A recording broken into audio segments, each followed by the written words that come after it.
ఈ రోజున రమేష్ కుమార్ రెడ్డి నిన్నటి రోజున మా అన్న రాంప్రసాద్ రెడ్డి గారు 33 సార్లు ఫోన్ చేసినా కూడా ఫోన్ ఎత్తకుండా ఒక ఆడింగలోని మాదిరి ఫోన్ ఎత్తకుండా పరారైపోయి పోలీసులకు అప్సాండ్ అయిపోయి ఈరోజు వచ్చి బయటకు వచ్చి మళ్ళీ మా అన్నోళ్ళ గురించి ఏదేదో పెద్ద పెద్ద ప్రగల్భాలు పలుకుతున్నాడు. రమేష్ రెడ్డి, నీకు ఇది ఒక్కటే పాయింట్ చెప్తానా, నువ్వు మగాడివి అయితే, నువ్వు నిజంగా నువ్వు వైసీపీ నాయకుడివి అయితే రా, డైరెక్ట్గా రా, తెలుసుకుందాం. మండిపల్లి రాంప్రసాద్ రెడ్డి అన్న ఏమి అభివృద్ధి చేసినాడు, నువ్వు నీ తోడుగా ఉండే శ్రీకాంత్ రెడ్డి ఏమి అభివృద్ధి చేసినారో ఈ రాష్ట్రంలో కానీ ఈ నియోజకవర్గంలో కానీ ఏమి అభివృద్ధి చేసినారో తెలుసుకుందాం రా. నేను ఒక కార్యకర్త, నేను చెప్తున్నా రా. నువ్వు మగవానివైతే నీ శ్రీకాంత్ రెడ్డి గత 20 సంవత్సరాల నుంచి రాయచూడు నియోజకవర్గంగా ఎమ్మెల్యేగా పనిచేసినాడు. నువ్వు కూడా ఒక 5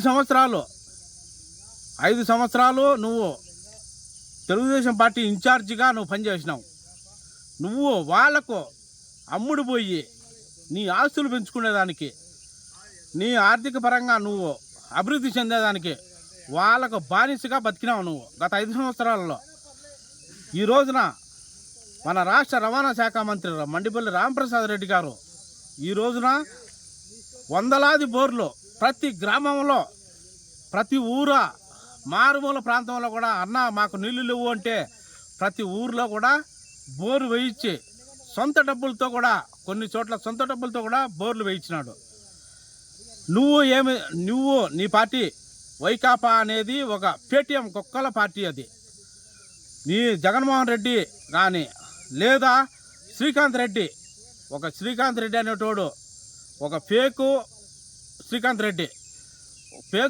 రెడ్డి కానీ ఎలక్షన్లో ప్రచారాలలో తప్ప ఎక్కడే కానీ కనపడిన దాఖలాలు లేవు. ఈ రోజున రాంప్రసాద్ రెడ్డి గారు అనునిత్యం ప్రజల్లో, నియోజకవర్గ ప్రజల్లో అనునిత్యం ప్రతి ప్రతి పల్లె, ప్రతి మారుమూల ప్రాంతానికి కూడా వెళ్ళి ప్రజల సమస్యలు తెలుసుకుంటూ వాళ్ళ సమస్యలు తక్షణమే పరిష్కారం అయ్యే విధంగా ఆయన స్పందిస్తూ ప్రజలకు ఎంతో తోడ్పాటుగా నిలబడి ఈ రోజున రాయచూడు నియోజకవర్గం ప్రజలందరూ కూడా ఒక ఆత్మస్థైర్యంతో బతుకుతూ ఉన్నారు. అలాంటిది నువ్వు వచ్చి ఈ రోజున నువ్వు మా నాయకుడి మీద నువ్వు అవాకులు చవాకులు పేల్స్తే ఇక నుంచి మర్యాదగా చెప్తున్నాం, ఒక తెలుగుదేశం కార్యకర్తగా మర్యాదగా చెప్తున్నాం, ఒక రాముడన్న అభిమానిగా చెప్తున్నాం, మర్యాదగా నువ్వు ఈ మానుకో. ఎందుకంటే నీకు భవిష్యత్తు ఉంటుంది. మానుకొని రాజకీయ పరంగా నువ్వు ఏదైనా కూడా చేసేట్టుగా ఉంటే విమర్శలు చెయ్యి, తప్పులేదు. ఏదైనా కూడా ఒక అభివృద్ధి పనుల్లో చేయలా, వెనుకబడ్డాం. ఫలాంది ఈ రమేష్ కుమార్ రెడ్డి, ఈ రాంప్రసాద్ రెడ్డి ఫలాని అభివృద్ధి పనులు చేయలేదు అని చెప్పు, నువ్వు విమర్శించు, తప్పులేదు. అంతేగాని నువ్వు కానీ వ్యక్తిగతంగా పొయ్యి రాముడన్నను కానీ వాళ్ళ ఫ్యామిలీని కానీ నువ్వు ఏదన్నా మాట్లాడినావంటే నిన్ను సహించేదే లేదు. నువ్వు ఈ పొద్దు నిన్న దొంగ మాదిరి పొయ్యి, నిన్న నీ ఇచ్చలకు నువ్వు పొయ్యి పోలీసులకు సరెండర్ అయిపోయి మదనపల్లె అక్కడ ఇక్కడ దొంగ తిరుగులు తిరిగినావు. నువ్వు మా అన్న గురించి నువ్వు మాట్లాడితే నిన్ను మాత్రం ఒప్పుకుండేదే లేదు, నిన్ను తిరగనిం. నువ్వు మగోడివైతే రా, రేపు పబ్లిక్ రా. నువ్వు మగోడివైతే నువ్వు పబ్లిక్లోకి రా, తెలుసుకుందాం రా. సంవత్సర కాలంలో ఎంత అభివృద్ధి జరిగింది రాయచూడు నియోజకవర్గంలో, గత 20 సంవత్సరాల్లో ఏం అభివృద్ధి జరిగిందో తెలుసుకుందాం రా, డిబేట్ పెడతాం రా.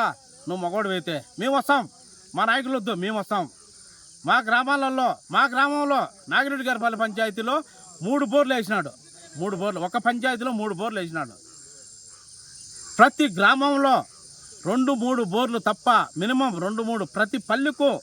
ఏ పల్లెలో అన్నా మాకు తాగునీటి సమస్య ఉందంటే ఈ తెలుగుదేశం ప్రభుత్వంలో రాముడన్న ఎమ్మెల్యేగా గెలిచిన కానించి ఏ గ్రామానికి కానీ ఏ మండలానికి కానీ నాయకులు లేడు. కార్యకర్తలే నాయకులు, ప్రజలే నాయకులు. ఏ ఒక్కరు వచ్చి ఆఫీస్ కాడికి వచ్చి రాంప్రసాద్ రెడ్డి అన్న కానీ, లక్ష్మీప్రసాద్ రెడ్డి కానీ, మౌర్యారెడ్డి కానీ వాళ్ళ ముగ్గురులో ఎవరున్నా కూడా ప్రతి మండలం నుంచి వచ్చి అన్నా మా ఊర్లో మాకు ఈ సమస్య ఉందంటే వెంటనే స్పందించి ఆ సమస్యకు పరిష్కారం తెలిపిన వ్యక్తులు వీళ్ళు. నువ్వు నీ శ్రీకాంత్ రెడ్డి ఇంకా కొంతమంది నీతో కలిసినారు. వాళ్ళు ఒక డ్రామా ఆర్టిస్టులు. మీరు మా అన్నను గురించి కానీ మా పార్టీని గురించి కానీ ఏదైనా మాట్లాడితే ఖబర్దార్